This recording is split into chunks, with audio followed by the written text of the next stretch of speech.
Welcome to Devstream 179. We have a lot to show you, a lot to talk about. I wonder why such advanced motorcycle equipment would be necessary on a Devstream. Can you give us a thumbs up if you're okay in there? A thumbs down if you're not okay? Not once if you need assistance.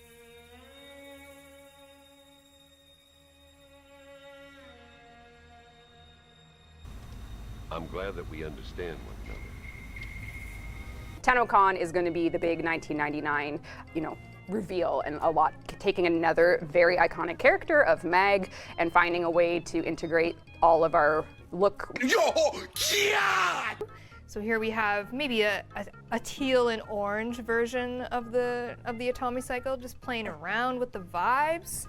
You sent me over a lovely blue one. Blue. Oh, I wish I was a motorcycle thief! One sexy mama! On May 1st, next week, Protea Prime! I'm just gonna scream. She'll be coming with her Prime weapons, the Yokina Prime and the Velix Prime that we see here. And she'll be coming with her accessories, the Roptron Cyandana, as well as the Temporal Prime Ephemera. More balls. On May 15th, we have a little ditty coming your way. We do have another Nightwave coming. Nightwave Nora's Mix Volume 6. What? I do believe. Yes, there is a weapon augment for the Sobek and a weapon augment for the Glaxion coming in this Nightwave. And there's also the Kuva Sobek and the Tenet Glaxion and the— Stop! I'm going to add the Jade Shadows quest, which is going to tell the story of the Stalker. So this is going to be a cinematic quest that we're releasing in Jade Shadows. Touchdown confirmed. We're safe on live. Talk more about Jade, who you see here. She is our 57th Warframe. But we really wanted a really angelic Seraphim choral choir theme. You cannot judge me. I am justice itself. Yeah, Like there's chorus flavor. chorus flavor for but sure. The theme is more light. Yes. Mechanically, she's more like support and debuffing enemies. He is one of our first frames in a long time to come with 3 signature weapons, so it was a lot of work. Song, Thank you. The Even Song bow, yes. And then we have her version of the Despair, which is the Canter.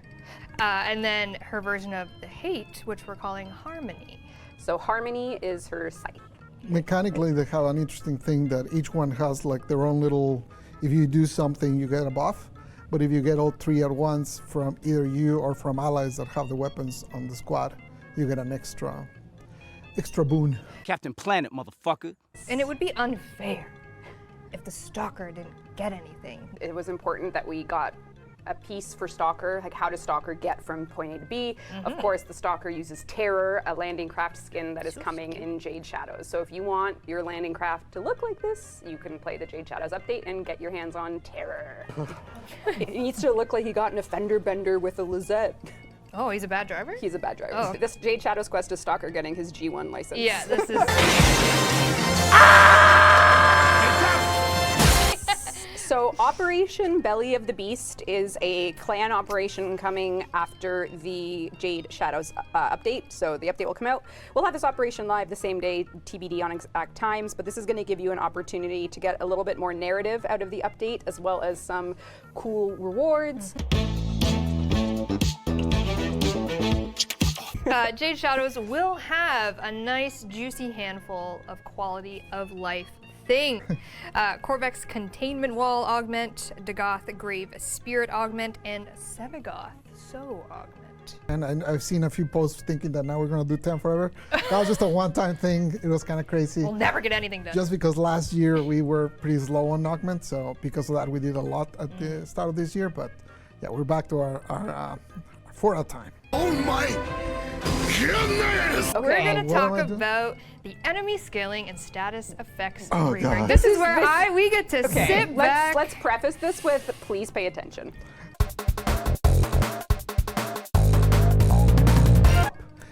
You get to the point where essentially if you don't have armor stripping, the game becomes kind of like you cannot kill enemies.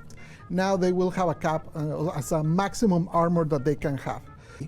that you no longer feel that armor strip is mandated on high level. Obviously, it's still super good, because obviously if you take out 90% DR, you're basically making your damage 10x bigger, so it's really good still, but hopefully it doesn't feel mandated.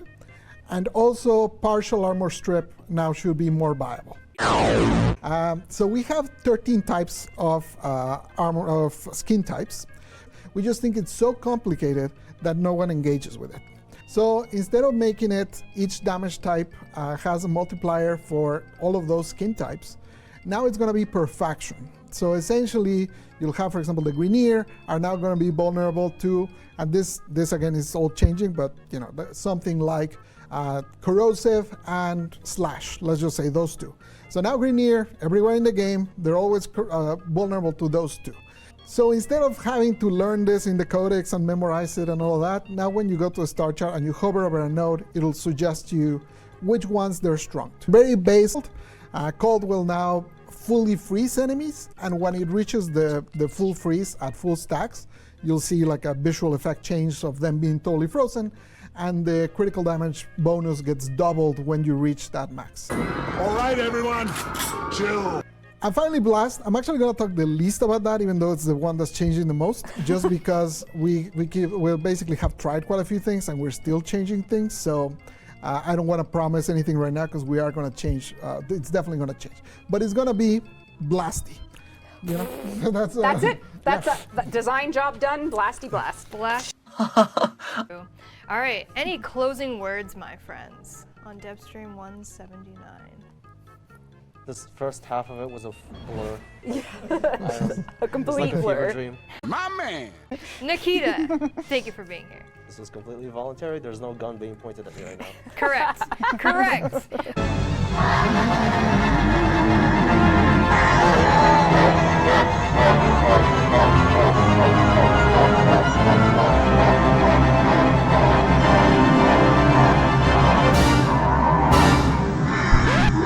Bye.